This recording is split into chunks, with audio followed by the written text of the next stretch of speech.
So have you finally got this arrest plan sussed out, fearless team leader? McDonough said, fingering through the papers covering the desk. Just finishing up, I said. I was working on an ass cover and writer at the end in case the Sun King doesn't stick to the script. How does this sound? If necessary, we will immediately alter from the original plan and effect as safely as possible the arrest as referred to herein. That's good, McDonough said, squinting up at the ceiling tiles. But also add something like, we will neutralize the adversary in the quickest, most effective, most efficient, and safest manner that presents itself at that point in time. I shook my head as I typed it into my Toshiba. I like it, church boy, I said. If that's not some prime slinging, I don't know what is. You're actually not completely witless, which is saying something for a guy who went to Fordham. Having gone to Manhattan College, I couldn't let a chance to get a dig in on any graduate of Manhattan's rival, Fordham, the Bronx's other Catholic college, slip by. McDonough shrugged his broad shoulders. I wanted to go to Manhattan College like you, Mike, but it was so small I couldn't find it. And silly me, I actually looked for it in Manhattan, when all along it was inexplicably hidden in the Bronx, he said. But actually, my impeccable Jesuit training has got nothing to do with slinging it. I'm a DEA agent, baby. I have a BA and BS.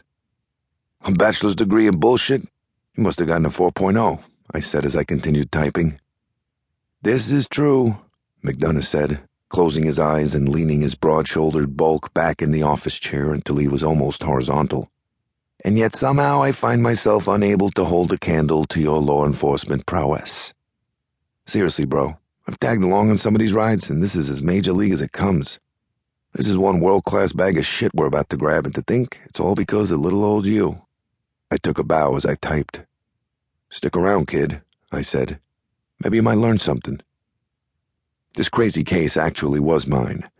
It had started out as a real estate corruption probe, of all things. My major case unit had been brought in when the board president of a new billion-dollar luxury high-rise on Central Park West suspected that the building's real estate manager was getting kickbacks from the contractors he was hiring. When we got up on the manager's phones, we learned that the kickbacks weren't the only thing he was into. He was a sick pervert who frequented prostitutes on a daily basis, despite the fact that he was supposed to be a pious Hasidic Jew with a large family up in Rockland County. What he liked best were Hispanic girls. The more underage the better, from a Spanish Harlem brothel. When we swooped down on the building manager in the brothel, we also arrested the pimp running the place. It was the pimp, a Dominican named Ronald Quarantiello, who turned out to be a gift that kept on giving. The jittery, fast-talking criminal was extremely well-connected in New York's Hispanic criminal underworld. And staring at a 30-year sentence for sex trafficking, he'd cut a juicy deal. He agreed to flip against his business partner, Angel Candelario, the head of DF, Dominicans Forever, the city's largest Dominican drug gang. And boy did he flip, like a gymnast during an Olympic floor exercise. Ronald helped us bug Candelario's house, his Washington Heights restaurant, where he did all his business, and his encrypted phone. I thought the pimp was high when he told us that Candelario was a childhood friend of the globally notorious drug kingpin Perrine.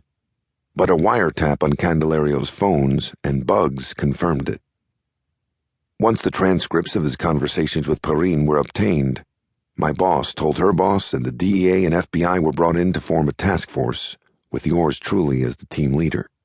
The icing on the cake came a month ago, when Perrine and Candelario started talking about a visit Perrine was going to make to New York. A meet that was going down at noon today. As McDonough stood up to take a cell call, I went over the arrest papers for a final time. I double-checked the mission statements and interior layouts and maps.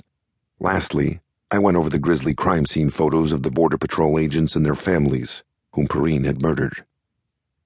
The most gruesome shot, the one I couldn't forget, showed a Dodge Caravan sitting in the one-car garage of a suburban house. Where its windshield had been, there was just a bloody, jagged hole. The front end was riddled to Swiss cheese with hundreds upon hundreds of bullet holes. I studied the picture and took in the violence it displayed and wondered if being put in charge of this arrest was a blessing or a curse. I glanced up at the yellow face of the wall clock above the window, which framed a slowly lightening sky. I guess I'd soon see.